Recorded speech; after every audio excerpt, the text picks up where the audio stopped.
अभी जैसे रिसेंटली समय राणा जी का हाँ। लेटेंट का शो रिलीज हुआ यूट्यूब में, लाखों की तादाद में, करोड़ों की तादाद में लोग उसे देख रहे हैं, और वहीं आज के डेट पे हास्य कवि अभी उतना ज़्यादा वैल्यू जनरेट नहीं कर पा रहा है कंपेयर टू स्टैंड अप। इसका क्या कारण है? हम गालियाँ नहीं देते। आ, गालियों और तालियों का संबंध बहुत ज़्यादा है। अभी एक तरफ हमने जैसे कहा कि कहीं ना कहीं हास्य कवि जो है वो मेजर फॉर द फैक्ट है कि वो फैमिली ओरिएंटेड है, जी, और वहीं पर अगर हम बात करते हैं स्टैंड अप कॉमेडी की, तो उसमें ऑब्वियसली कहीं ना कहीं गाली गलौज है, चीज़ें जी। हैं, सारी चीज़ें। हमको ये समझनी पड़ेगी कि हम स्टैंड अप कॉमेडी के शोज़ में जा रहे हैं, टिकट कटा करके जा रहे हैं और वहाँ जाने के बाद पैसे दे करके हम अपनी माँ बहन की गाली सुन रहे हैं। आज मैं सबसे ज़्यादा फेमस हूँ, तो वो शराब के ब्रांड के नाम से, जिसको मैं एक साँस में सुनाता हूँ। गोवा, जम्मू, बकार्डी, वोदका, एसिनेट, Passport, Signature, Valentine's, McDowell's number 1, After Dark, White Horse, Royal Challenge, Royal स्टेग।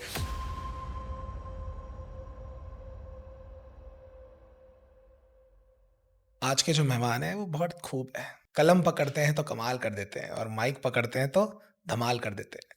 Korba की मिट्टी से जन्मे हैं ये, पर पूरी देश में इन्होंने अपना नाम बना रखा है।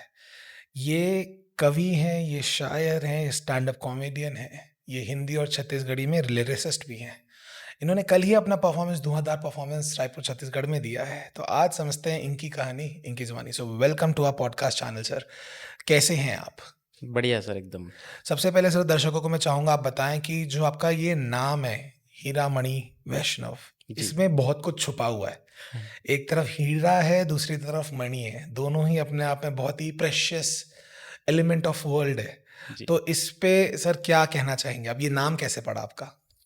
सर, वैसे तो ये बेसिकली मेरे दादाजी द्वारा दिया गया नाम है। हुँ, जब मेरा जन्म हुआ तो नामकरण के समय जो भी राशि निकली होगी, उसके आधार पे हीरामणि नाम रख दिया गया। बाद में इस नाम का महत्व मेरे जीवन में इतना बढ़ता गया कि हमेशा लोग कहने लगे कि ये हीरा भी है, ये मणि भी है। काम भी वैसा होता गया कि ये हीरा भी है, मणि भी है। पिछले दिनों मेरी शादी हुई, उसके बाद से लोग अब दोनों को बोलने लगे। इतने दिन तक के हीरा था, अब इसको मणि मिल गई। आए हाय! क्या बात है। बहुत-बहुत बधाई उस शादी के लिए। जी, थैंक यू। सर सबसे पहले मुझे ये बताइए एक और चीज़ कि हुँ, हीरा जो होता है वो बहुत तपने के बाद तैयार होता है। जी, बहुत प्रेशर हाँ, झेलता है वो। जी। आपकी ज़िंदगी में सर क्या रहा कि एक कवि बनना आपने उचित समझा, और आज के डेट पे इतने मशहूर कवि आप बन चुके हैं? तो अ, इसकी जर्नी की शुरुआत कहाँ से हुई? सर इस जर्नी की शुरुआत जो हुई है, वो मेरे दादाजी से ही शुरू हुई है। हम लोग जब बचपन में मतलब मेरी बहन पैदा हुई उसके बाद से मैं दादाजी के साथ रहने लग गया। तो दादाजी जो है खुद कवि थे, ओहो! कविता लिखा करते थे, तो उनके सानिध्य में रह के चीज़ें सीखते गया और जब इवेंट्स होते थे स्कूल में जैसे 15 अगस्त का कार्यक्रम हो गया, 26 जनवरी का कार्यक्रम हो गया और शिक्षक दिवस हो गए, विदाई समारोह का कार्यक्रम हो गया, स्वागत समारोह का कार्यक्रम हो गया, तो वहाँ मैं अपनी टूटी-फूटी लाइनें जो है, वो वहाँ जाकर के सुनाता था। इस तरीके से धीरे-धीरे वो कारवां बढ़ता गया। फिर जब मैं लगभग 10 साल का था, तो जी स्माइल चैनल में एक अ, शो आता था, क्योंकि ये है हास्य कवि मुकाबला। अच्छा। उसमें 3 सेगमेंट होते थे। पह 3 कवि होते थे और 3 सेगमेंट होते थे। ब्रेक के पहले वाले सेगमेंट में क्या होता था कि कवियों को मतलब कवि अपनी खुद की रचना हास्य में सुनाते थे। ठीक है। फिर ब्रेक में जाने से पहले उनको एक टॉपिक दिया जाता था। तीनों कवि ब्रेक से वापस आते थे, फिर उस पर कविता लिखते थे और सुनाते थे। तुरंत ऑन स्पॉट। हाँ, ठीक है। फिर तीसरा जो सेगमेंट होता था उसमें ब्रेक से पहले एक चिट्ठा निकाला जाता था। तीनों को अलग-अलग टॉपिक मिलता था। उस पे वो त्वरित कविता लिखते थे और सुनाते थे। तो पहले वाले सेगमेंट पे तो मैं कुछ नहीं करता था, लेकिन जो दूसरा वाला सेगमेंट होता था और तीसरा वाला सेगमेंट मतलब जो टॉपिक मिला है वो और एक चिट्ठा निकाला गया है। मैं एक बाउल रखा रहता था, वो मछली वाला जो बाउल आता है, ठीक है। उसमें से चिट्ठा निकालता था। मेरे हिस्से में जो आता था मैं 1.5-2 मिनट में जो भी ब्रेक के बाद जो समय आता है, उसमें मैं भी लिखता था, फिर दादाजी को सुनाता था। हुँ। तो वो जो कारवां चलता गया, वो धीरे-धीरे बढ़ता गया। वो लोग करते थे टीवी के उस पार, आप करते थे टीवी के इस इस पार। बार अच्छा, बहुत खूब। तो मुझे बताइए सर, जैसे आपने बोला कि आपने ये कहीं न कहीं आपके दादाजी से पूरा इनहेरिट किया है। हाँ, हाँ, तो हाँ। उनकी कोई लाइन जो आपको आज तक याद है, और उसी के थ्रू आप डेली बेसिस पे अपनी ज़िंदगी जी रहे हैं? उनकी बहुत सारी लाइनें याद है। जैसे जब वो गुरु के ऊपर लिखे तो उन्होंने कहीं पर लिखा कि गुरु की महिमा सबसे ऊँची न रहो चाहे नारायण, यही सिखाते गुरु ग्रंथ बाइबिल, कुरान और रामायण। आय हाय!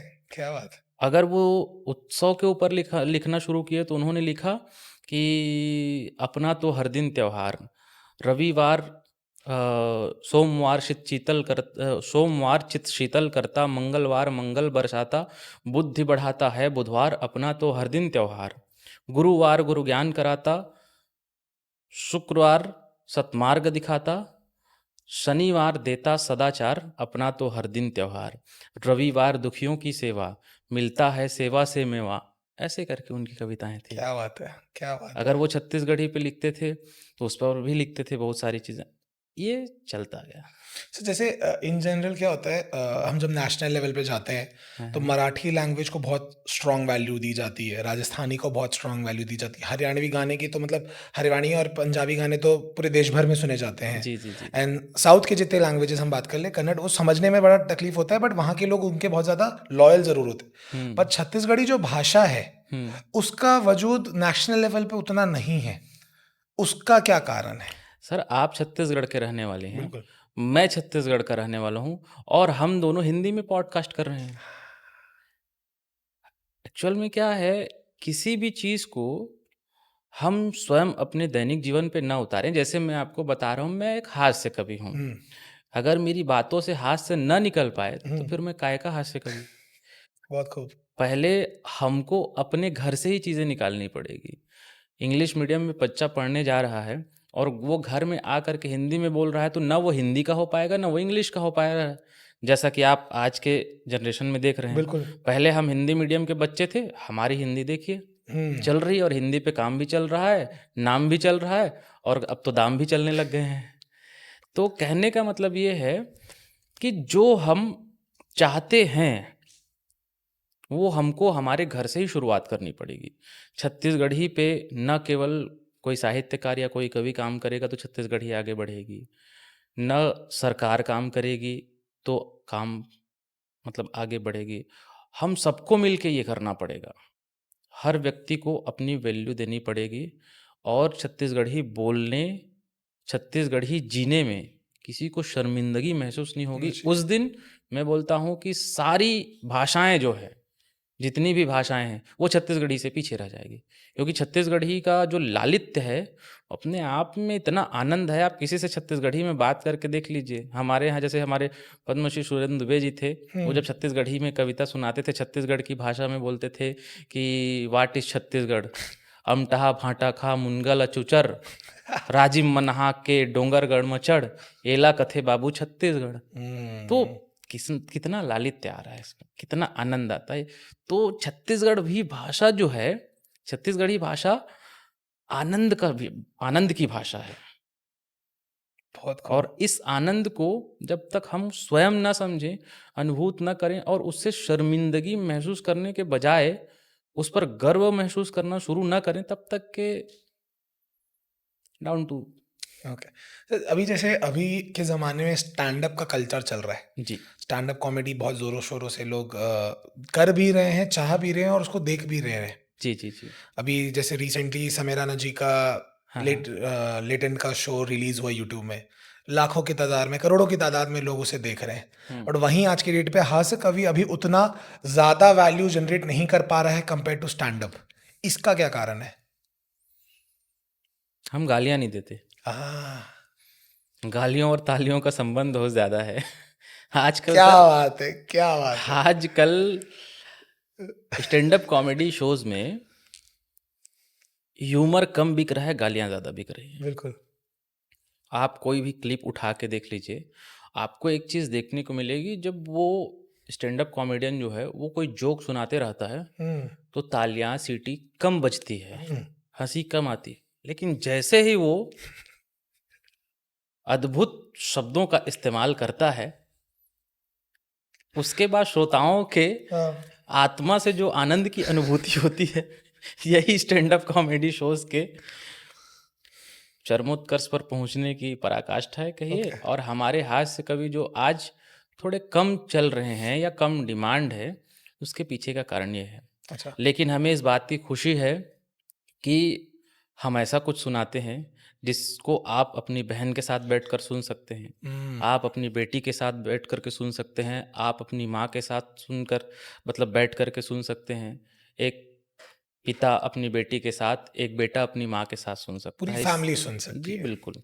तो इस चीज़ का हमें गर्व है। कोई बात नहीं, कारवां धीरे-धीरे बढ़ता जाना चाहिए, कदम हुँ, धीरे-धीरे चलते जाने चाहिए, ओके। लेकिन संस्कार को भी निहित रखते हुए। अभी एक तरफ हमने जैसे कहा कि कहीं न कहीं हास्य कवि जो है वो हुँ, मेजर फॉर द फैक्ट है कि वो फैमिली ओरिएंटेड है। जी, और वहीं पे अगर हम बात करते हैं स्टैंड अप कॉमेडी की तो उसमें तो ऑब्वियसली कहीं न कहीं गाली-गलौज है, चीज़ें जी। हैं, सारी चीज़ें। अगर अपने को पता है कि वो कहीं न कहीं लोगों को डीवैल्यू कर रहा है या हुँ, उसमें ऐसी चीज़ें हैं जो संस्कृति के थोड़े खिलाफ है, तो इतना ज़्यादा उसका प्रमोशन या उसकी ज़्यादा वैल्यू बढ़ने का कारण क्या है? मानसिकता सर। कल रात को हम लोग कवि सम्मेलन के बाद हुँ, बैठे थे। ठीक है। तो सारे कवि बैठे थे, हम लोग बातचीत कर रहे थे, तो उसमें से एक बात निकली कि आप जो सुना रहे हैं उसको पब्लिक एक्सेप्ट कर रही है। ठीक है। इसलिए आप जो है वो मशहूर होते जा रहे हो, फ़ेमस होते जा रहे हो। तो मैंने उनको कहा कि नहीं भाई ऐसी बात नहीं है। मैं जो सुना रहा हूँ वो पब्लिक एक्सेप्ट नहीं कर रही है। पब्लिक जो सुनना चाहती है मैं उनको वो डिलीवर कर रहा हूँ। हुँ, तो इसमें जो मेन बात है वो ये है कि आज के लोग जो हैं स्पेशली जेनज़ीज़ वो यही सब सुनना पसंद कर रहे हैं।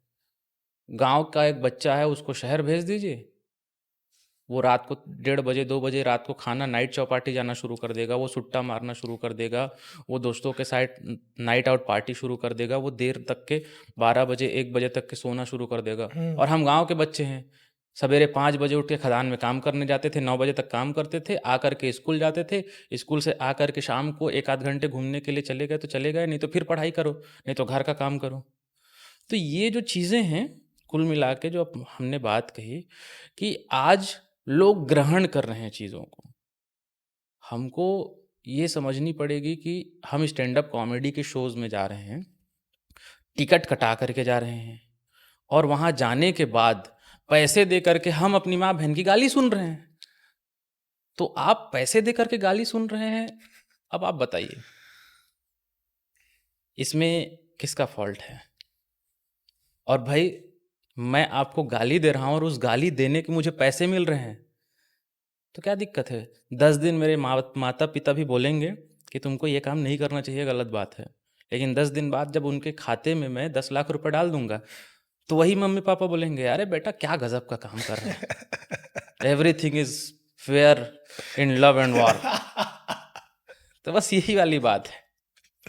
But at the same time sir जैसे आपने कहा कि चेंज बहुत ज़रूरी होता है एंड वक्त के साथ अगर हम देखें तो जितना बदलाव आ रहा है हाँ, हाँ। आज के डेट पे अगर हम हास्य कवि की बात करें वर्सेस हम एक स्टैंड अप कॉमेडियन की बात करें तो जो पे स्केल पे अगर जाते हैं हाँ, इन टर्म्स ऑफ बोथ आज के डेट पे हास्य कवि कितना कमा रहे हैं वर्सेस उनकी टिकट कितने की बिक रही है हाँ। वर्सेस एक स्टैंड अप कॉमेडियन कितना कमा रहा है और उनकी टिकट कितने की बिक रही है उसमें बहुत बड़ा अंतर है बहुत बड़ा अंतर है। थोड़ा मोड़ा हाँ, अंतर नहीं है हाँ, अभी रिसेंटली कुछ-कुछ शोज़ रायपुर में हुए हुए हैं, एक-एक टिकट 2-2 हज़ार, 4-4 हज़ार, कुछ टिकट 15 हज़ार तक की बिकती है। डेफ़िनेटली। 15 हज़ार की टिकट बिकना और जैसे आपने कहा कि भैया गाली सुनने के लिए आप जा रहे हैं, जी। तो कुछ तो है ऐसा कि लोग उस पे इतना इंटरेस्ट दिखा रहे हैं और इतना पैसा खर्चा करने को तैयार हैं।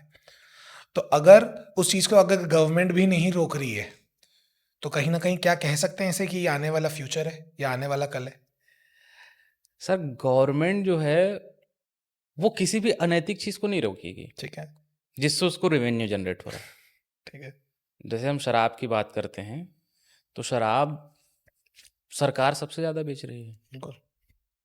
और उनको वो सरकार को शिक्षा बाँटनी चाहिए, स्वास्थ्य बाँटना चाहिए। उस समय सरकार जो है वो प्राइवेटाइज़ेशन की ओर जा रही है। शिक्षा को, स्वास्थ्य को, हॉस्पिटल को, स्कूल को प्राइवेट कर रही है और दारू दारू के ठेके जो पहले ठेके पे चलते थे, निजी होते थे, हुँ, वो आज गवर्नमेंट के अंदर आते जा गवर्नमेंट के रहे हैं। होते जा रहे हैं। तो हुँ, गवर्नमेंट इस चीज़ को तो रोकेगी ही नहीं। ठीक है। रही बात इंटरेस्ट की, तो जैसा कि आपने कहा कि हम किस दिशा की ओर जा रहे हैं, इसका फ्यूचर क्या है? तो इसका फ्यूचर ये है, जब आप कुछ भी करते हैं, कुछ नवाचार होता है, तो उस नवाचार को लोग एक्सेप्ट करते हैं, अगर उससे आनंद आ गया। अब मैं आपको बताऊँ, मैंने भगवान राम पे कविता लिखी, मैंने भगवान कृष्ण जी पे कविता लिखी, मैंने लव जिहाद पे कविता लिखी। मतलब अच्छी-अच्छी जो भी टॉपिक्स हो सकते हैं, मैंने वो सब चीज़ पे कविता लिखी। मैं कविता सुनाने गया, एक भी तालियाँ नहीं बजी, लोग बुलाना बंद कर दिए। फिर मैंने एक ऐसा चीज़ निकाला, यह शराब के नाम। मैंने शराब के नाम एक साँस में गिनवाने शुरू कर दिए। लोग पसंद करने लगे, बुलाने लगे, पैसे देने लगे। मेरा मन इस बात को धिक्कारता है कि मैं ये क्यों कर रहा हूँ? लेकिन अंत में क्या आता है, अरे यार इसी काम के तो 50,000 मिल रहे हैं। तो समय के साथ जो नवाचार हो रहा है उसको लोग स्वीकार कर रहे हैं, और लोग स्वीकार कर रहे हैं तो जो जनरेट करने वाला आदमी है वो हुँ, भी ये सोच लेता है कि ठीक है ना यार, इसे तालियां मिल रही है, नाम मिल रहा है, पैसा मिल रहा है, तो चलो कोई दिक्कत नहीं। इसका जीता जागता उदाहरण तो मैं हूँ। हुँ। आज मैं सबसे ज़्यादा फेमस हूँ तो वो शराब के ब्रांड के नाम से, जिसको मैं एक सांस में सुनाता हूँ। तो एक लेकिन एक मुझे बार सर हो जाए हम भी सुन लें, इस बहाने लाइव सुनने का मौका मिलेगा, देखेंगे कि इस बार हमें भी पता चल जाए कि ये एक बार में आप करते हैं या बीच में कट्स होते हैं? अच्छा, नहीं, वो एक ही बार में हो जाता है। जनरली कार्यक्रम में कोई हो हल्ला करता है, हुँ, तो मैं कह देता हूँ, भाई साहब कौन से ब्रांड का असर है? हुँ। बताओगे? गोवा, जम्मू, बकार्डी, वोदका, एसिनेट, Passport, Signature, Valentine's, McDowell's number 1, After Dark, White Horse, Royal Challenge, Royal Stag, Black Dog, Black Velvet, Green लेवल, Green Mark, Imperial Blue, Blenders Pride, Haywards Fine, Johnnie Walker, Captain Morgan, Magic Movement, malt whisky, Lens Club, Canadian Club, Russian Standard, Officer's Choice, Party Special, Director's Special, Kingfisher, Beck Pipers 100, Pipers Vat 69, Teacher's 50, Monkey 47, Kettle 5, honey bee, लिचको, crystal, या फिर पूरा पूरा महुआ दारू का असर है? Tag करके बताओ आपको कौन-सी पसंद है? इन्होंने तो लंबी लिस्ट दे दी। क्या बात है! क्या बात है! तो घूम फिर के कहना यही है सर, मैं ये चीज़ नहीं बेचना चाहता। हाँ। मैं अच्छी कविता बेचना चाहता हूँ। मैं तुलसीदास, कबीरदास, रसखान, मीराबाई, सुमित्रा नंदन पंत, निराला जी, इनकी परंपरा का बच्चा हूँ। मैं उनका बच्चा हूँ, उनके वंशज हैं हम। लेकिन लोगों को आज मैं ये डिलीवर कर रहा हूँ, हुँ। ले ही नहीं रहे हैं, और मैं ये डिलीवर कर रहा हूँ, आ जाओ भाई साहब, कितना पेमेंट करना है? अब अब मैं क्या आपको कहें? चीज़ समझाता हूँ कि क्या हुँ। है सर, जो ये अब जो ज़माना आ चुका है, स्पेसिफिकली अगर जी, हम जी, जेन जी, ज़ी जी। की बात करते हैं, इन्हें सर इन सब चीज़ों से दिक्कतें नहीं है। हुँ, इन्हें जानना है, उन राम नाम में क्या है, इन्हें जानना है कि महाभारत में क्या हुआ और क्यों हुआ, इन्हें जानना है कि मीराबाई की क्या कहानी है।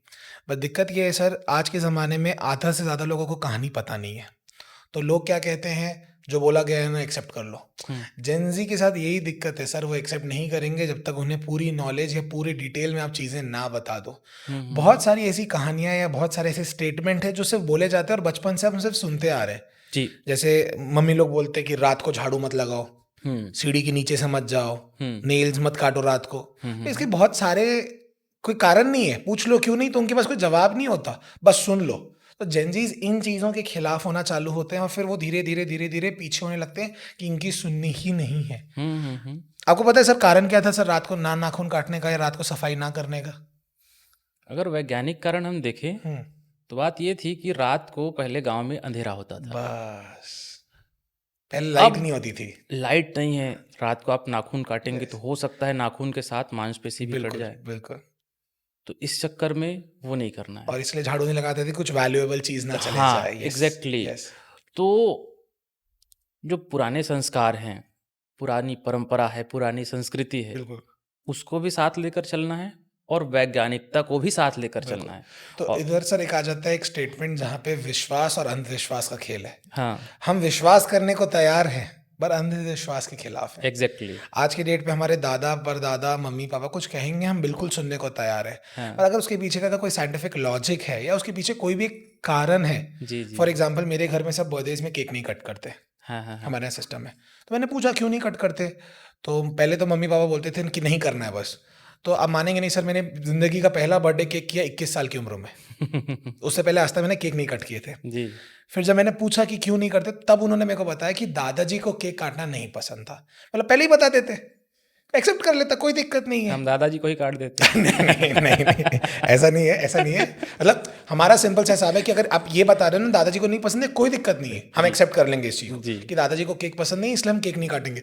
पर अगर आप ये कह रहे हैं कि नहीं बस कह दिया नहीं काटना है, तो फिर तो हमें ज़्यादा मन करता है केक काटने का। तो सही वो है। आ जाता है कि क्योंकि हमको ये समझना और समझाना ज़रूरी है कि हाँ, हम अगर वजह दे रहे हैं या अगर हम बोल रहे हैं कि ये ना करो, तो उसके पीछे की एक वजह होनी ज़रूरी है। बिल्कुल, बिल्कुल, बिल्कुल। तो ऐसा सर आपके साथ ज़िंदगी में कभी हुआ है कि आपको बहुत सारी चीज़ कही गई हो और आपको लगा हो कि यार ये क्यों कहा जा रहा है वाली चीज़? मैं बचपन से ही जिज्ञासु रहा हूँ सर। एक बार क्या हुआ, हमारे केमिस्ट्री के सर थे, 11th की बात है। उन्होंने पढ़ाना शुरू किया, 45 मिनट, 40 मिनट जो भी रहा होगा, उस पीरियड चल गया। उसके बाद फिर उन्होंने पूछा कि किसी को समझ में आया कि नहीं आया? मतलब कोई ऐसा तो नहीं है जिसको समझ में नहीं आया? हाँ। तो मैंने हाथ खड़ा किया, सर मुझे समझ में नहीं। बोले कहाँ से? तो मैंने अपने गाँव का नाम लिया खपरेडी से। तो कई बार क्या होती है, हम एक्सेप्ट नहीं करते हैं बातों को। हाँ, लेकिन चूँकि हम आप जिस जनरेशन के लोग हैं, हाँ, हम पे कूट-कूट के भरा गया है। बिल्कुल, ज़बरदस्ती ये करो, करो।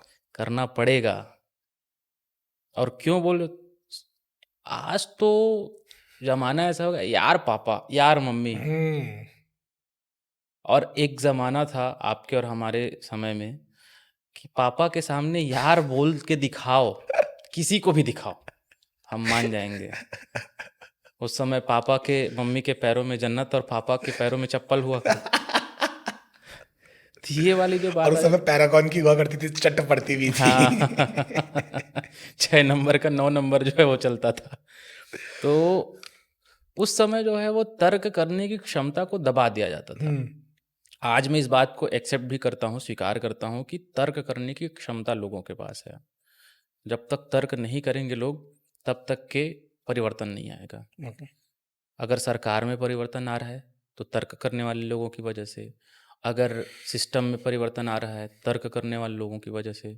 जितने परिवर्तन आ रहे हैं देखिए ना, आज से पहले हम स्कूल जाते थे, तो पैदल जाते थे, साइकिल में जाते थे, यहाँ-यहाँ तक के गड्ढे रहते थे, उस पर चल कर के हम लोग जाते थे। बिल्कुल। और अभी 90 की स्पीड पे, 100 की स्पीड पे आप नेशनल हाईवे पे जा रहे हैं। ये हुआ है तो केवल और केवल तर्क करने वाले लोगों की वजह से।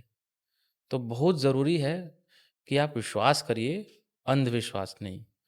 अंधविश्वास से अगर हटना है, तो डेफ़िनेटली इस बात को स्वीकार करना पड़ेगा कि आप तर्क के साथ ये चीज़। मेरे साथ बहुत सारी घटनाएँ हुई हैं सर, लेकिन याद नहीं आता क्या-क्या कहें, हुँ, ऐसा। एक ऐसी घटना सर जिसने सबसे ज़्यादा बदला हो आपको? एक इंसान के रूप में या एक कवि के रूप में? दोनों तो या फिर दोनों की एक-एक? हाँ, हाँ। पहली बात तो ये है कि एक कवि के रूप में मेरे साथ घटना ये घटी, मैं कवि सम्मेलन में था, शुरुआती दौर की बात है। तो उस समय 5-6 कवि थे उस मंच पे और मैं उस कार्यक्रम में अपने एक व्यक्ति, जो मेरे पहचान के थे, भैया उस नगर पंचायत के अध्यक्ष थे। उनको मैं बोला कि भैया मैं भी कविता लिखता हूँ, मुझे भी मौका मिलता तो ठीक रहता। उन्होंने बिना मेरी कविताएँ सुने मुझे उस मंच पे भाई, छोटे भाई है समझ अच्छा। कर के अवसर दिलवा दिया। तो मेरे साथ जो 5 और कवि थे, हुँ, उन्होंने मुझे इस प्रकार से देखा, ऐसे व्यवहार किया मेरे साथ कि आप कुत्ते के साथ ज़्यादा अच्छा व्यवहार करते, आ तू, तू, तू, तू, आ, आ, आ, आ। अच्छा। मेरे साथ इतना भी व्यवहार नहीं किया गया। तो उस दिन मैंने कसम खाई कि आज मेरे साथ ऐसा व्यवहार किया जा रहा है। आज मैं कसम खाता हूँ कि कभी भी मैं कभी किसी मंच पे जैक लगा के नहीं जाऊँगा। अ, आज के बाद जाऊँगा तो प्रतिभा के दम पे जाऊँगा। फिर वो दिन है सर, 4 साल पहले की बात है और आज का दिन है।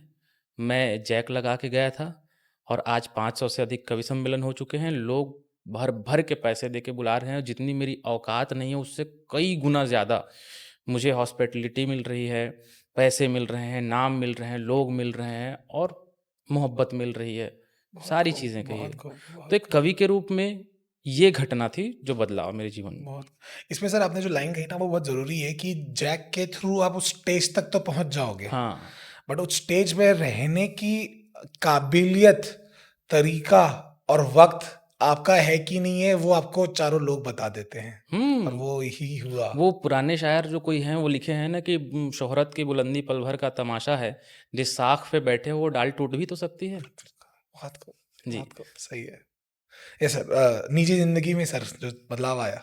निजी ज़िंदगी में ये बदलाव आया सर कि पहले मैं स्कूल कॉलेज में जब था, तो इतना ज़्यादा सिंसियर था अपनी चीज़ों को लेकर के कि मुझे ये करना है, और करने के लिए मैं किसी भी हद तक चले जाता था। जैसे आपको मैं बताऊँ, कंटेंट एकदम फ़नी है, हुँ, घटनाएँ जो है, जैसे मैं कॉलेज नहीं जा रहा हूँ, आज मैं कॉलेज नहीं जाऊँगा, हुँ। ये भी बात मैं कॉलेज जाके बताऊँगा।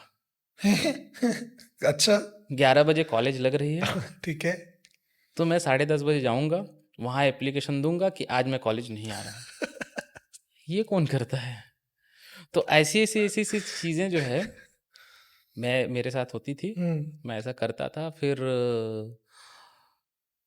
दादाजी एक्सपायर हो गए अच्छा, सो 2014 सॉरी। में। ओके। साल भर नहीं हुआ, 2015 में दादी चली गईं, फिर 2017 में पापा चले गए। ओह! घर परिवार का पूरा जब बोझ या पूरी ज़िम्मेदारी, कहे बोझ तो नहीं कहना चाहिए, ज़िम्मेदारी मेरे ऊपर आई, तो मुझे समझ में आया कि पिताजी के जो चप्पल मुझे पड़ते थे, उस समय जो बुरा लगता था, एक्चुअल में वो सही था। हुँ। फिर वो जो घटना घटी निजी जीवन में, तो समझ में आया सर कि नहीं, अब थोड़ा-सा सिंसियर हो जाना चाहिए, और फिर धीरे-धीरे, धीरे-धीरे निजी जीवन की ओर। बहुत खूब, बहुत अ, किसी ने ना बहुत खूब कहा है सर कि जब वक़्त रहते-रहते उस वक़्त को समझ लो, वरना वक़्त जाने के बाद वही वक़्त याद आता है। आहा! क्या बात! सर हमें पता चला है सर आपकी शादी हुई है और वो शादी लव मैरिज थी और उसमें बहुत सारे ट्रेजेडीज़ भी हुए हैं, तो सर मैं जानना चाहूँगा उसमें क्या हुआ था? उसमें सर हुआ ये था कि मैं एक कवि सम्मेलन में कॉलेज गया हुआ था। ठीक है। गर्ल्स कॉलेज था, तो उस कवि सम्मेलन में टोटल 9 कवि थे, हुँ, और 9 कवियों में उस दिन जो सबसे ज़्यादा जमने वाला व्यक्ति था, वो इत्तेफ़ाक से कहिए, या संयोग से कहिए, या गलती से कहिए, या सौभाग्य से कहिए, कि दुर्भाग्य से कहिए, वो मैं ही था। अच्छा। सर उस कार्यक्रम में वो जो लड़की एंकरिंग कर रही थी, उसने मुझे बहुत प्रभावित किया। तो मैंने क्या किया, मैं उसका नाम नोट कर लिया, और उसके बाद फिर मैंने फ़ेसबुक पे उसको सर्च किया, अब नहीं मिली, इंस्टाग्राम पे सर्च किया, नहीं मिली, फिर मैंने यूट्यूब पे सर्च किया, नहीं मिली।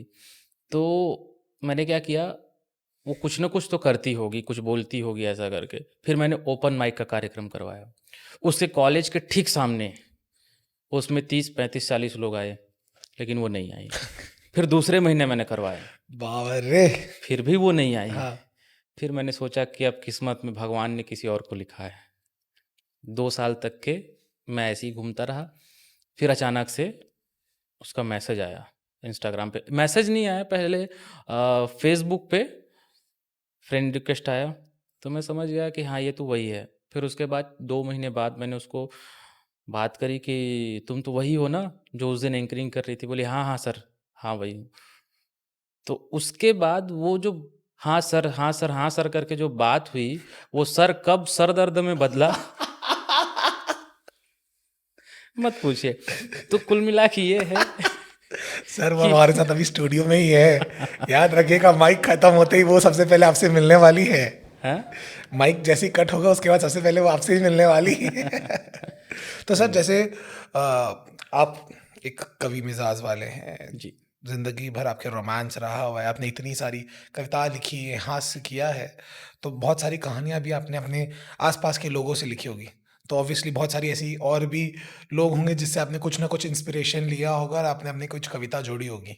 हुँ। तो सर इनको आपने कैसे समझाया कि आपकी ज़िंदगी में सिर्फ़ वो है अब और कोई नहीं? मैंने कभी नहीं कहा सर कि उसकी मेरी ज़िंदगी में सिर्फ़ वो ही है। मैंने उसको स्पष्ट रूप से बताया कि मेरी ज़िंदगी में उससे पहले भी 2, 3, 4, 5, 8, 10, 15 पता नहीं कितने हैं। बस ये है कि मेरी ज़िंदगी में तुम आखिरी हो। ओह! बस ये एक लाइन थी, हुँ, हुँ। उसके बाद तो फिर 7 फेरे ही थे। क्या बात है, क्या बात है। तो सर जनरली क्या होता है एक कवि के लिए इंस्पिरेशन सबसे ज़्यादा इम्पोर्टेंट चीज़ होता है जी। एंड दैट इज़ हाउ वो अपने आप को ग्रो कर पाता है, अच्छे-अच्छे और सेट्स बना पाता है, सारी चीज़ें होती हैं। एंड इंडिया में 2-3 जो चीज़ें होती है, एक होता है नेचर, हुँ, दूसरा होता है उनकी निजी ज़िंदगी, जिसको हम हार्ड वर्क बोलते हैं या फिर बहुत ज़्यादा ऐसे दुखद ज़िंदगी बोलते हैं, बहुत सारी परेशानियाँ बोलते हैं और तीसरी होती है love life. Hmm, but the moment आपने कह दिया कि तुम मेरी आखिरी हो, हुँ। तो सर वो वाली इंस्पिरेशन तो फिर सर खत्म सी हो गई होगी? देखिए, कई बार सर जीवन में ना ज़रूरत से ज़्यादा भागने से बेहतर है ठहर जाना। ठहरना बहुत ज़रूरी है। एक समय के बाद आप ठहरेंगे नहीं, तो फिर भागते, भागते, भागते, भागते आप अपनी ज़िंदगी से, अपने परिवार से, अपनी खुशियों से, अपने सुकून से, अपने चैन से इतने दूर चले जाएँगे कि फिर आपके पास वापसी का हुँ, कोई ऑप्शन ही नहीं रहेगा। कई फ़िल्मों में आपने देखा होगा, जैसे एक अमिताभ बच्चन जी की फ़िल्म थी शराबी, हुँ। तो उसके पिता जो है कहाँ से कहाँ पहुँच गए, बिज़नेस कर रहे हैं, ये कर रहे हैं और उनका बेटा जो है उनको समय ही नहीं दिया जा रहा है, वो शराबी हो गए। तो इस प्रकार से जो चीज़ें होती हैं ना कि आपको ठहरना बहुत ज़रूरी है। पर सर इसमें आप एक चीज़ जैसे अपन अभी डिस्कस भी कर रहे थे कि 50,000 और 5 लाख हुँ, हुँ, हुँ। क्या होता है सर हर इंसान की ज़िंदगी में कुछ ना कुछ एक ऐसी चीज़ें होती हैं जिसके कारण उसको फुलफ़िल करना वो सबसे ज़्यादा ज़रूरी होता है उस वक़्त में। हाँ, हाँ, हाँ। फॉर एग्ज़ाम्पल अगर आप एक मिडल क्लास या लोअर मिडल क्लास फैमिली से बिलॉन्ग करते हैं, तो ज़िंदगी में सबसे बड़ा एम होता है कि यार अच्छा खासा पैसा कमाना है। जी। और हर वो इंसान, हर वो मिडल क्लास फैमिली पर्सन जो रहता है, उसकी चाह रहती है कि वो अच्छा खासा पैसा कमाए, वो बिज़नेस करे, वो जॉब करे, वो कुछ भी करे बट इतना पैसा कमाए कि फिर कोई कभी पैसे के लिए ना बोले। और उस इंसान को उसके लिए अपना सब कुछ डाल देना होता है। वो वक़्त, वो प्रायोरिटीज़, वो सारी चीज़ें सिर्फ़ उस काम के लिए लग जाती है। एंड कहीं न कहीं एक टाइम पे उसे वो मिलना चालू हो जाता है। हुँ, पर ऑब्वियस सी बात है सर कुछ ना कुछ छूटेगा तो ही वो मिलेगा।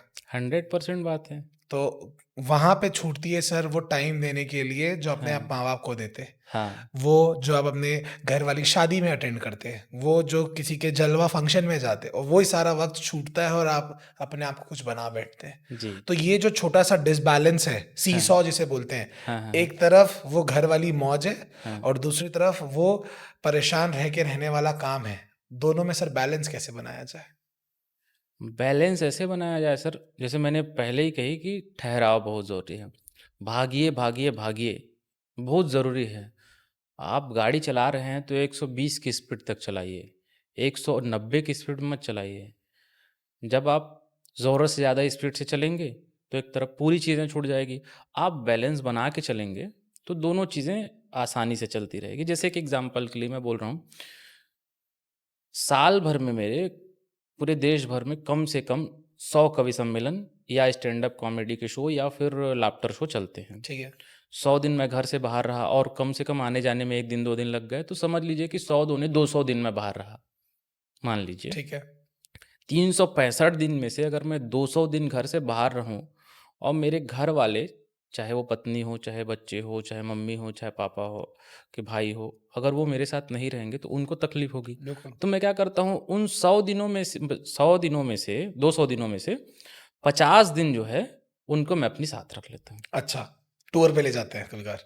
कोई अच्छी जगह हो गई, जैसे पिछली बार क्या है मेरा कार्यक्रम था जयपुर में, तो मैंने अपनी पूरी फैमिली को, मेरे भाई, मेरी मम्मी, मेरी बहन, मेरे जीजाजी, मेरी दोनों भांजियाँ, मेरी नानी, अच्छा, सबको मैं ले गया, खाटू श्याम घुमाया, सालासर बालाजी घुमाया, जयपुर घुमाया, सब खुश।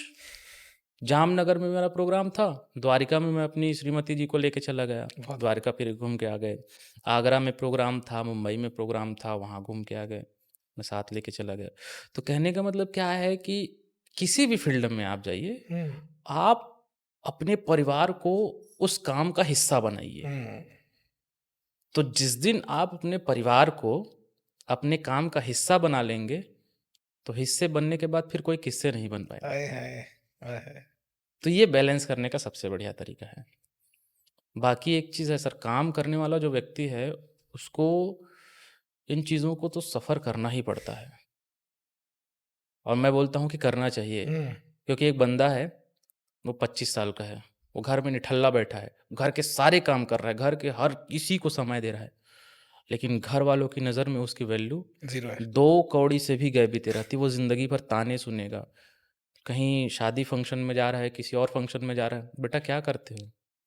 यही सुन-सुन के वो आदमी जो है वो डिप्रेशन में चला जाता बिल्कुल, है। तो बिल्कुल। इसलिए ये है, काम करिए, भागिए बस। ये जो तरीका है 4/1 का रेशियो कम से कम रखिए। आप ओके। 3% 75% आप अपने काम को समय दे रहे हैं, तो 25% जो है उस काम में अपने परिवार को समय दे दीजिए। बहुत बहुत सिंपल सी बात। इसमें ना सर एक्चुअली एक थ्योरी है जिसको कहते हैं द चीता थ्योरी। हुँ। क्या होता है सर, चीता आज के डेट पे प्लेनेट का सबसे फास्टेस्ट लिविंग बीन है।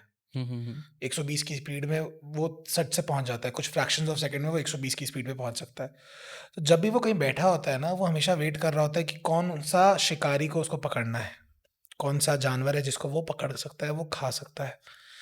और जैसे ही वो समझ लेता है कि ये इसको मैं पकड़ सकता हूँ, वो अपनी स्पीड को बहुत तेजी से पकड़ाता है। हुँ, इतना तेज जाने के बाद उसकी कोई लिमिट होती है कि 2 से 4 मिनट ही वो सिर्फ इतना तेज भाग सकता है। अगर वो इससे ज़्यादा तेज भागा, तो उसका सिस्टम क्रैश कर जाएगा, वो शायद वहीं पे उसको कुछ ना कुछ दिक्कतें हो जाएँगी। जी, और फिर जब वो उसको पकड़ लेता है, नहीं भी पकड़ पाता है, तो वो अपने आप को होल्ड करता है एंड बहुत अच्छे से रेस्ट करता है। जी। क्या होता है सर, इंसानी फितरत में ना हमें ये सिखाया ज़रूर गया है बट अप्लाई कभी नहीं करते हम, कि जब जो कर रहे हो उसको 100% करो। हाँ, पार्टी कर रहे हो ना, 100% करो। हाँ, काम मतलब कर रहे हो ना, 100% करो। सो रहे हो ना, 100% सो। हमारी नीयत क्या है पता है क्या? हम पार्टी करते हैं ना तो काम का सोचते हैं, हुँ, और काम करते हैं ना नेटफ्लिक्स देखते हैं, हुँ। और सही है। यहीं पे सारा खेल बदल जाता है। डेफ़िनेटली। सर मुझे ये बताइए, जो ये अरुण साहू जी हैं, साव जी। साहू जी हैं, अरुण साहू जी, आई एम सो सॉरी। लोगों का कहना है सर आप उनके बहुत फेवरेट हैं, मतलब जनरली जो भी शो होता है उसपे आपका नाम तो एक बार रिकमेंड आ ही जाता है। तो इसका सर वो लिंक कैसा है आपके साथ, अरुण जी के साथ? अरुण साव जी के साथ मेरा लिंक जो है, हुँ, वो बहुत ही बढ़िया है। अब वो बढ़िया है ऐसे सर, मैं आपको घटना सुनाता हूँ, उसके बिल्कुल, बाद फिर आगे की लिंक जो है ऑटोमेटिक समझ आ जाएगी। ठीक है। कल के कवि सम्मेलन में मैंने इस बात को कही भी। मैं जिस विधानसभा से आता हूँ, वहाँ एक विधायक हुआ करते थे, जिसको मैंने वोट देकर के विधायक बनाया। ठीक है। मैं उसके पास गया, मैं शब्दों का इस्तेमाल जो है वो बहुत गहराई से कर रहा हूँ, मैं उनके पास नहीं बोल रहा हूँ, हुँ, मैं उसके पास गया। अच्छा, तो मैंने कहा कि आदरणीय, आप हमारे इस कवि सम्मेलन के मुख्य अतिथि रहेंगे और इस बार इस कवि सम्मेलन में मैं बतौर कवि शामिल नहीं हो रहा हूँ, बतौर आयोजक उस कवि सम्मेलन में रहूँगा। तो उन्होंने मुझे छत्तीसगढ़ी में कहा, "अरे त तहु कुछु न कुछु भुँकबे।" ठीक है। ये शब्द थे उनके। मतलब एक प्रतिष्ठित कवि जो है, वो आपको ससम्मान आपसे बिना ₹1 लिए, हमने कभी ₹1 लिया नहीं उनसे, तो आपको लेने आ रहा है, आप उनके साथ ऐसा बर्ताव कर रहे हैं। ये घटना हो गई। दूसरी घटना, पिछले साल हम लोग लोरमी के कवि सम्मेलन में थे, उस दिन मेरा जन्मदिन था। मेरे साथ अरुण साव जी पहली बार मिले, उस दिन उन्होंने मेरे साथ केक काटी, अच्छा। अपने हाथों से मुझे खिलाया, हुँ, हुँ। फिर उसके बाद मेरी कविता सुनी, कविता सुनने के बाद वो मुझे स्टैंडिंग ओवेशन दिए। 3-4 लोग खड़े हुए थे, उसमें आदरणीय अरुण साव जी खड़े हुए थे। और उसके बाद शुरू से लेकर के अंतिम तक, पहले जन्मदिन की बधाई देने के लिए एक बार मुझे गले लगाए, हुँ, फिर केक खिलाने के बाद गले लगाए, फिर उसके बाद जब मेरी कविता पूरी हो गई और मुझे बनारस के लिए निकलना था तुरंत के तुरंत, तो मैं स्टेज से नीचे उतरा, उसके बाद भी उन्होंने मुझे अपने गले से लगा लिया। क्या बात है! जब मैं उनके विधानसभा का नहीं हूँ, मैं उनका वोटर नहीं हूँ, मैं उनकी पार्टी का आदमी नहीं हूँ, उसके बाद भी अच्छा मैंने ऐसी कुछ बात सुनाई भी नहीं थी, हुँ, जो उनको ऐसे क लगता कि यहाँ ये मेरे फ़ेवर में इन्होंने हाँ, कुछ मेरे बोला। फ़ेवर में है। हाँ। तो उसके बाद भी एक अनजान व्यक्ति, हुँ, एक 2.5 करोड़ जनता का प्रतिनिधित्व करने वाला व्यक्ति, हुँ, मुझ जैसे सामान्य से व्यक्ति को 3-3 बार अपने हृदय से लगा ले रहा है, अपने गले से लगा रहे है। तो आप सोचिए उनका व्यक्तित्व कितना बड़ा होगा। तो उस दिन मैं उनको सर, सर, सर, सर कह रहा था। अच्छा। लेकिन उस दिन के बाद से चूँकि मेरे पिताजी नहीं हैं, मुझे ऐसा लगा कि यार मेरे जीवन में मेरे अभिभावक, मेरे पिता समान एक व्यक्ति आया है और उस दिन से मैं उनको चाचा जी कहना शुरू कर दिया। क्या बात है! और बस यही वो भाव थे। उसके बाद फिर उन्होंने मुझे अपने जन्मदिन के कवि सम्मेलन में बुलाया। फिर उसके बाद कुमार विश्वास जी के साथ उन्होंने युवा महोत्सव किया, उनमें उन्होंने मुझे बुलाया और उसके बाद फिर कल का कार्यक्रम था, उसमें उन्होंने बुलाया। हर बार मेरे लिए करना, तो एक सामान्य सा व्यक्ति ये चीज़ नहीं कर सकता। मैंने 22-23 मंत्रियों के सामने, इवन एक बार मुख्यमंत्री जी के सामने भी मैंने कविता सुनाई है। लेकिन किसी भी मंत्री से कोई संबंध नहीं बना। अच्छा। मैंने कोशिश ही नहीं करी। हुँ। लेकिन एक व्यक्ति अचानक से आया और वो मेरे हृदय नहीं, वो अंतरात्मा पे बस गया। क्या बात! ये मेरी महानता नहीं, ये उनकी महानता है हुँ, हुँ, हुँ, हुँ, कि एक हुँ। सामान्य से व्यक्ति को, और बस वही है लिंक, धीरे-धीरे, धीरे-धीरे वो बनता गया। और मैं तो बोलता हूँ कि उनके जैसा व्यक्ति होना मेरे जीवन में, आज तक की मेरी जितनी भी कमाई है, निजी उपलब्धियाँ हैं, उनमें से एक है। और बोलूँ कि सर्वोच्च उपलब्धि है, सबसे बड़ी उपलब्धि है, तो कोई गलत बात नहीं होगी। क्या बात है! क्या उनको सर अगर आप 2 शब्द में आप कुछ बोलना चाहें तो आप क्या बोलना चाहेंगे? किनको? सोच लीजिए अरुण साव जी हैं, वो पॉडकास्ट देख रहे हैं, उन्हें आप क्या बोलना चाहेंगे? मैं बस यही कहना चाहूँगा चाचा जी कि मेरे जीवन में, मैं जैसा कि मैंने पॉडकास्ट में कहा, मेरे पिताजी नहीं हैं, तो मुझे हमेशा इस बात की तकलीफ़ रहती है कि काश मेरा अच्छा चाहने वाला, मेरी हर खुशी पर खुश होने वाला, गर्व महसूस करने वाला कोई व्यक्ति हो। मैंने कविता भी लिखी थी कि मन भर आए तो मन भर का रोना बहुत ज़रूरी है। कभी-कभी तेरी यादों में खोना बहुत ज़रूरी है। अपने पिताजी के लिए लिखा था, तो मैं वो कविता आपको समर्पित करता हूँ। आज एक पिता के रूप में, एक अभिभावक के रूप में, अगर कोई मेरे साथ खड़ा है, तो वो आप हैं।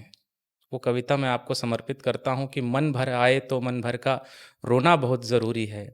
कभी-कभी तेरी यादों में खोना बहुत ज़रूरी है, और खुश तो हूँ मैं खूब यहाँ इस खुले आसमां के नीचे, लेकिन सिर पर छत का भी तो होना बहुत ज़रूरी है। बहुत ख लेकिन सिर पर छत का भी तो होना बहुत ज़रूरी है, और मेरे सर की छत आप ही हैं चाचा जी। मैं आपको कोटि-कोटि प्रणाम करता हूँ। निवेदन। बहुत खूब, बहुत खूब, बहुत खूब। इतना दर्जा देना और इतना भावुक होके वो कहना, वो कह दे रहा है कि आप सिर्फ़ कहने के लिए नहीं, आप अंदर से उसे मानते भी हैं। बहुत बिल्कुल, खूब, बिल्कुल, बिल्कुल। बहुत खूब। और आप आपको मैं घटना बता रहा हाँ हूँ। जी। उनके जन्मदिन पे कार्यक्रम था बिलासपुर में। हुँ। माननीय मुख्यमंत्री जी सामने बैठे थे, अच्छा। और अरुण साव जी जो हैं वो डिप्टी सीएम साहब हैं। हुँ। उसके बाद भी मैंने ये नहीं सोचा कि लोग क्या कहेंगे, क्या होगा, मुख्यमंत्री जी क्या सोचेंगे। मैंने साफ-साफ कह दिया कि माननीय अरुण साव जी अगली बार उप मुख्यमंत्री बने। मुख्यमंत्री जी के सामने मैंने ये बात कही कि अरुण साव जी जो है वो अगली बार मुख्यमंत्री बने। मतलब मैं किसी को मानता हूँ सर, तो इतना मानता हूँ बहुत खूब, बहुत कि खूब। वो फिर हृदय नहीं, अंतरात्मा तक पहुँचता है। Nice, very nice, very nice. Sir कभी ऐसा हुआ है कि जैसे आप इन जनरल बात करते हैं हम सोशल मीडिया की तो बहुत ज़्यादा ट्रेंड में चल रहे होते हैं आपकी वीडियोस जनरली हर जगह काफ़ी अच्छे व्यूज़ चल रहे होते हैं, काफ़ी लोग पसंद कर रहे होते हैं जो भी आप कहते हैं, भले वो इंस्टाग्राम हो, फेसबुक हो, यूट्यूब हो, हर जगह आपकी वीडियोस बहुत ज़्यादा अच्छी चल रही होती है। तो ये इसके पीछे सर क्या क्या सीक्रेट स्ट्रैटेजी आप अपना के चलते हैं? आज हम भी जानना चाहेंगे वो। सर जैसे मैंने पॉडकास्ट की शुरुआत में जो बात कही थी, हाँ।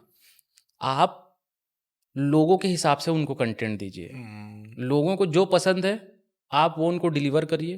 पहली बात तो ये हो गई, आपके कंटेंट में दम होना चाहिए।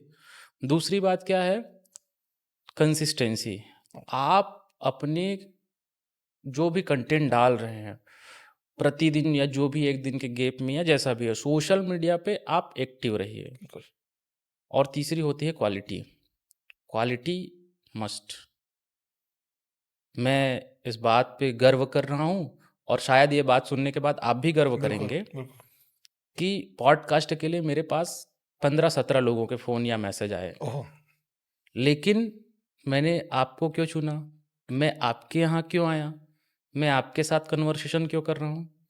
क्योंकि आपकी क्वालिटी जो है, वो शायद मेरे पास जो 10-15 लोग आए थे, उनकी क्वालिटी से कई गुना ज़्यादा बेहतर क्वालिटी है। बहुत-बहुत तो शुक्रिया, सोशल बहुत-बहुत मीडिया के शुक्रिया। लिए अगर हम बात करें, तो सीधी भाषा में, आपके कंटेंट, आपकी कंसिस्टेंसी और आपकी क्वालिटी, 3 चीज़ आप ध्यान में रख लीजिए, आपको स्टार बनते देरी नहीं है। अरे सर, बहुत खूब सर, बहुत-बहुत शुक्रिया, बहुत-बहुत थैंक यू। शुक्रिया। अभी ना मैं थोड़े टाइम पहले ही इंदौर से आया हूँ और जी। सारी चीज़ें हुई हैं एंड उसपे ना एक चीज़ समझ के आया हूँ। कभी भी कुछ भी फ़ील हो ना तो अचानक से जब आपको आवाज़ आए ना तथास्तु, तो समझ जाना होने वाला और जैसे ही आपने ये कहा अभी जस्ट ऐसा फ़ील आया तथास्तु। तो बिल्कुल, बिल्कुल, बिल्कुल सर, बिल्कुल। बहुत-बहुत शुक्रिया इस चीज़ जी, के लिए। धन्यवाद। ओके, सर मुझे ये बताइए अभी जब आप कवि करते हैं या आप हास्य कवि समझा रहे होते हैं लोगों को, तो मिलेनियल जो अडल्ट्स हैं, जो 30 से लेकर 40-50 की उम्र वाले लोग हैं या 50 से और ऊपर वाले लोग हैं, वो लोग बहुत अच्छे से उसे समझ रहे होते हैं। हाँ। बट जो 30 से नीचे हैं और स्पेसिफिकली अगर मैं बात करूँ जेन ज़ी की, हुँ। तो उन्हें आप कैसे समझाते हैं अपनी कविताओं को? समझाने की बात ही नहीं है सर, हमने लिखने में दिमाग नहीं लगाया, अच्छा, सुनने वाले को कहाँ से दिमाग लगाना पड़ेगा? ओके। मैं आपको सच बताऊँ, 30 साल से 70 साल के लोग मेरी कविताओं को कम पसंद करते हैं, 30 साल से नीचे वाले लोग मेरी कविताओं को क्या बहुत बात ज़्यादा कर रहे पसंद हैं? करते क्या हैं। बात कर रहे हैं? मैं सच में आपको बता रहा हूँ हुँ, और मेरे फ़ेवरेट स्टूडेंट्स जो हैं मतलब फ़ेवरेट ऑडियंस जो हैं वो हुँ। स्टूडेंट्स हैं। अच्छा, मैंने कॉलेज में जितने भी प्रोग्राम दिए हैं, वो सुपर डुपर हिट नहीं, वो मेगा हिट गए हैं। हैं, हैं। सर कुछ चंद लाइनें हम भी सुनना चाहेंगे ताकि हमारी जेन ज़ी ऑडियंस भी इसको सुन के काफ़ी खुश हो जाए। सर आजकल जो चीज़ें हो रही है हम लोग अक्सर कहते हैं, जैसे लड़के-लड़कियों में ये वार चलते रहता है, ठीक है। खींचातानी ये, वो। मैंने एक कविता लिख दी, अगर आपको कोई लड़की जो है वो भाव ना दे, तो आप सीधा-सीधा बोल दीजिए कि नज़र में है खराबी तो किसी चेकअप का क्या मतलब? इसके पीछे घटना भी थी। ठीक है। एक लड़की को मैं कई बार जो है वो अपनी बात कह रहा था, तो वो बिल्कुल भी भाव नहीं दे रही थी।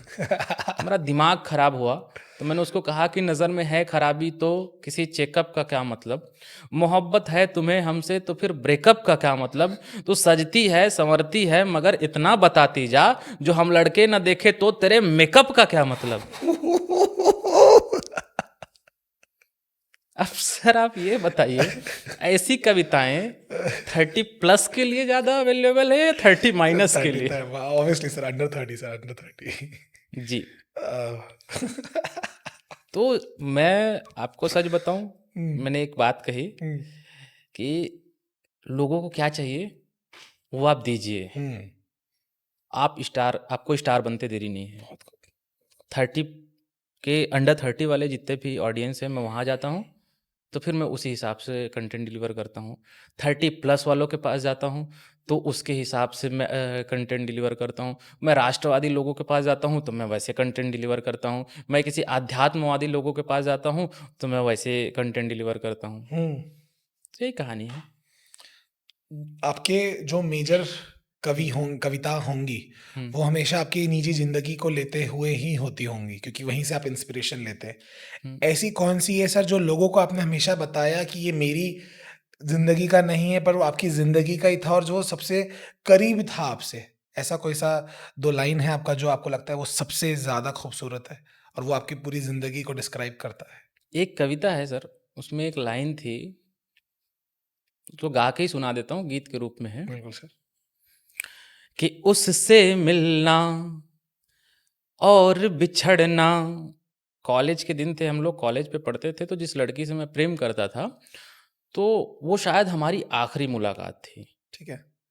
तो उस समय उसके बाद मुलाकात नहीं हो पाई, फिर बाद में उसकी शादी हो गई। तो जो चीज़ें हुई कहिए, मैंने उसको कविता के रूप में लिखी। वो बात इतनी सी थी कि उससे मिलना और बिछड़ना कितना है मुश्किल, कि उससे मिलना और बिछड़ना कितना था मुश्किल, बोल नहीं पाएगा जाना मेरा पागल दिल, हुँ, हुँ। बोल नहीं पाएगा यारा मेरा पागल दिल। और फिर मैंने उसको डिस्क्राइब किया था कि नैना नैनीताल है उसके, लब जयपुर का राजमहल, केश अमेजन का जंगल और दांत है मानो ताजमहल, ओह! कि नैना नैनीताल है उसके, लब जयपुर का राजमहल, केश अमेजन का जंगल और दांत है मानो ताजमहल, और उसके गालों का डिंपल, कि उसके गालों का डिंपल और नीचे काला तिल, कि उससे मिलना और बिछड़ना कितना था मुश्किल। बहुत खूब, बहुत खूब। तो ये जो कविता थी, एग्जैक्टली कविता थी हुँ। जो मेरी निजी जीवन तो से ये सब संबंधित किसके लिए थी। लिखी गई थी? क्या नाम था उनका? नाम थोड़ी ना बताएंगे सर, बेचारी की शादी हो गई, घर अच्छा। टूट जाएगा। अब मैं आमिर खान तो हूं नहीं कि तीसरी शादी कर लूं। एक लटपट हुई है, उसको भी चलाना है, और मैंने पहले ही कमिटमेंट कर दिया है कि शादी तुम शादी आखिरी तुमसे हो। हो रही हो, तुम ही आखिरी हो। तुम आखिरी ओके सर, ठीक है सर, कोई दिक्कत नहीं सर, हम नाम नहीं लेंगे अब आपसे। ओके सर, आपके कोई ऐसे फेवरेट कवि है जिनका कविता आपको बहुत ज़्यादा पसंद है, और मतलब क्या वो सेट है जो कभी नहीं भूल सकते? मतलब रात को 2 बजे भी अगर बोलेंगे तो आप फटाक से उठेंगे और फटाफट उसे पूरा कह देंगे, मुझे डॉक्टर कुमार विश्वास जी की कविता बहुत पसंद है। ठीक है? उनकी कौन से लाइन्स आपको सबसे ज़्यादा पसंद है? उनकी सबसे फ़ेवरेट लाइन जो है, वो ये है कि कोई पत्थर की मूरत है, किसी पत्थर में मूरत है। लो हमने देख ली दुनिया जो इतनी खूबसूरत है। मैंने जो बात कही थी हुँ, शुरू में कि हम दोनों आखिर एक दूसरे के साथ क्यों हैं, हुँ, बस उस भाव को ले लीजिए और ये हर जगह फिट बैठ जाता है कि कोई पत्थर की मूरत है, किसी पत्थर में मूरत है। लो हमने देख ली दुनिया बड़ी ही खूबसूरत है। कोई पत्थर की मूरत है, किसी पत्थर में मूरत है। लो हमने देख ली दुनिया जो इतनी खूबसूरत है। ज़माना अपनी समझे पर मुझे अपनी खबर ये है, तुझे मेरी ज़रूरत है, मुझे तेरी ज़रूरत है। क्या बात! क्या बात! क्या बात है! बहुत खूब। बहुत सारे कवि हैं सर, लेकिन कुमार सर की जो बात है, वो अपने आप में इतनी बड़ी बात हो जाती है। वो जो कहते हैं, वो सीधे दिल पे उतरती है और लगता है कि हाँ यार, ये मेरी बात हो रही है। तो उनकी बहुत सारी कविताओं से मैं प्रभावित हूँ। एक कविता नहीं, बहुत सारी कविताओं से।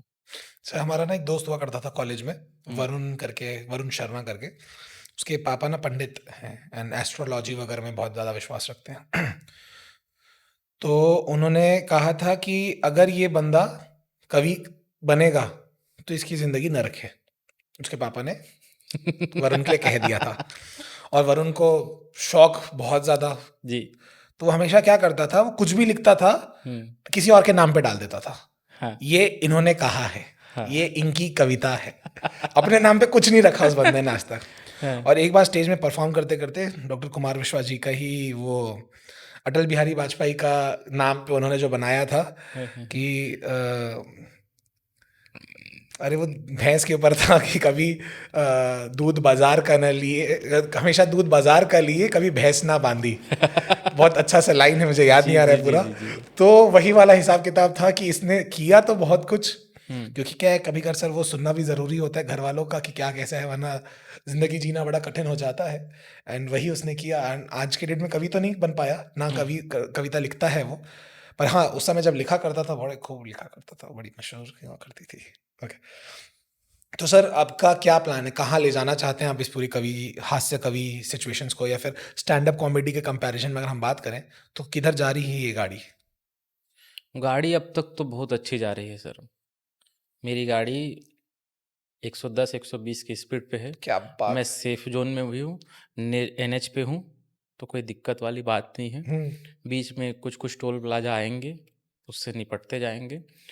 बस इतना है, अभी तक की बात है, कल को क्या होगा पता नहीं। हुँ, अभी तक मैं अपनी जर्नी से बहुत संतुष्ट हूँ और मैं नित नई जो चीज़ें हैं, लोगों को लगता है मैं जब स्टेज पे होता हूँ, तो मैं 90% ऐसे कंटेंट डिलीवर करता हूँ जिसको हर व्यक्ति ये कहता है कि ये मेरी बात हो रही है। हुँ, हर व्यक्ति, चाहे मैं चुटकुले सुनाऊँ, चाहे मैं 4-4 लाइन के माध्यम से कविता सुनाऊँ या फिर 8-8 लाइन के छंद सुनाऊँ या कोई गीत सुनाऊँ, तो हर आदमी यही कहता है कि हाँ यार, ये मेरी बात कर रहा है। बिल्कुल। तो मैं वही बात जो शुरू में मैंने कही कि पूरी फैमिली एक साथ जिस शो को सुन सके, देख हुँ, सके, वो शोज़ मेरे चल रहे हैं और मैं उम्मीद करता हूँ कि स्टैंड अप कॉमेडी जो आज चल रही है, उस लेवल तक मैं इस शोज़ को लेके जाऊँगा। बहुत खूब, बहुत। सर फाइनली मैं एक चीज़ से क्लोज़ करवाना चाहूँगा, हमारे ऑडियंस में ना सर बहुत सारे दिल टूटे आशिक बैठे हुए हैं। हुँ, वो लोग बात है, इस ज़माने में बहुत दिल टूटे आशिक हैं। हुँ। उनके लिए अगर 2 शब्द आप कुछ कहना चाहें तो सर मज़ा आ जाएगा। तो उनके लिए सिंपल सी बात है सर, मैंने कभी लिखा था कि कौन कहता है अ, एक सेकंड,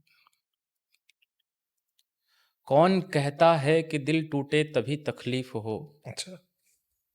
दिल के बदले बिल पटाना भी सज़ा से कम नहीं।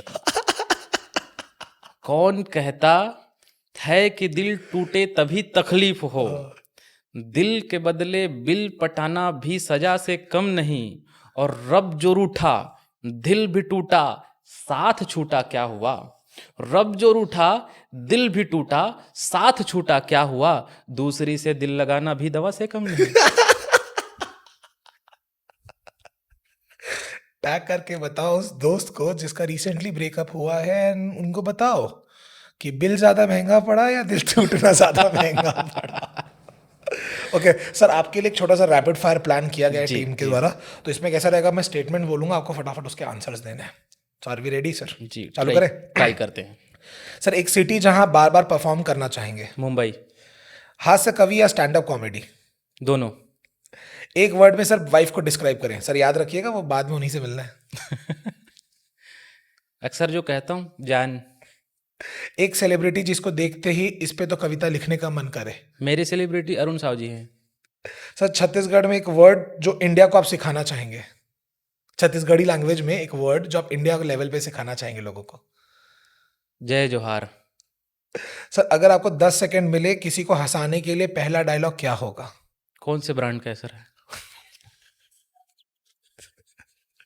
बहुत-बहुत शुक्रिया हीरामणि सर, पॉडकास्ट चैनल में आने के लिए एंड ये बताने के लिए कि हास्य कवि क्यों ज़रूरी है, ताकि लोगों के साथ वो बैठ के देख सके और हर थोड़ी देर के बाद वो बीप, बीप ना ना करना करना पड़े पड़े। जी, एंड बार-बार वो टैग ना आए अंडर 18 वाला, जी। ताकि बच्चे भी इसे सुन सकें, देख सकें एंड बहुत अच्छा लगा आपसे मिलके, आपका कहानी सुन के एंड बहुत-बहुत शुक्रिया उस तारीफ़ के लिए, जहाँ पे आपने हमें चूज़ किया एंड हमारे साथ पॉडकास्ट देने में आप एक्सक्लूसिव वैल्यू देने लगे। Thank you sir, thank thank you so much for your podcast. Welcome sir.